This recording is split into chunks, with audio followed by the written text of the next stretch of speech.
Published 12:33 Eastern Daylight Saving Time, the 14th of April 2018. Updated 14:51 Eastern Daylight Saving Time, the 14th of April 2018. The U.S. has ridiculed Russia's claim that Syrian fighters shot down 71 of the 105 missiles fired in the Damascus airstrikes and described the falsehood as the start of a disinformation campaign. Since the U.S., UK and France pummeled 3 targets on Friday night, Russian troll activity has surged by 2,000%, according to the Pentagon. It is a sign of Moscow's attempt to try to cover up how successful the coordinated attack was and support the Assad regime, before the U.S. confirmed on Saturday that none of its missiles were compromised and none of the aircraft interfered with. Russian officials made the claim that only 30 landed on their targets. Russia claimed that Syrian fighters were able to bring down 71 of the 100 missiles fired at 3 targets in Damascus, a claim which was rebuffed and ridiculed on Saturday.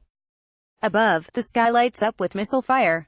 Syria did fire 40 missiles after the U.S.-led attack, but they did not hit any aircraft and the 105 missiles had already been fired. Pentagon spokesperson Dana White left on Saturday, said the claim by Russian call General Sergei Rudskoy was disinformation and that trolls had spiked in activity trying to cover up how successful the attack was. Russia's call General Sergei Rudskoy said the hail of missiles did little damage, claiming Syrian fighters, using the 30-year-old missile defense systems Russia had given them, were able to bring them down.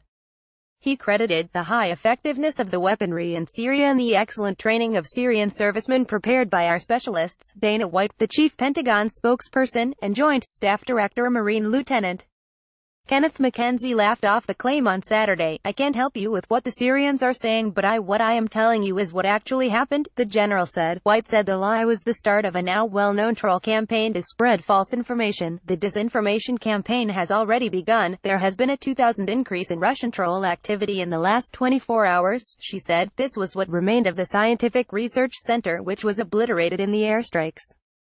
The Pentagon said the mission set Syria's chemical weapons attack back several years. An image released by the U.S. Department of Defense on Saturday shows the guided missile cruiser USS Monterey firing a Tomahawk missile towards the research center in Damascus as part of the attack. Putin said on Saturday that the strikes would exacerbate Syria's humanitarian crisis, and that they were detrimental to international relations. There was no Russian interference in the airstrikes, and U.S. officials have put a firm emphasis on the deconfliction process between the Kremlin and Washington, which involves open channels of communication over each country's plan in Syria in order to avoid conflict. Gen.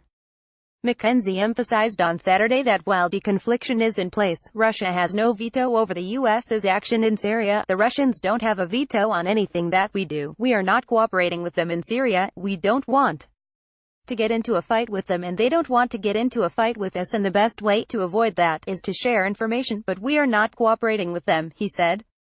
The Russian military is supporting the Syrian regime, purportedly in its fight against ISIS. However, it is yet to condemn or even acknowledge Assad's continued use of chemical weapons on the non-IS rebels he is separately fighting against.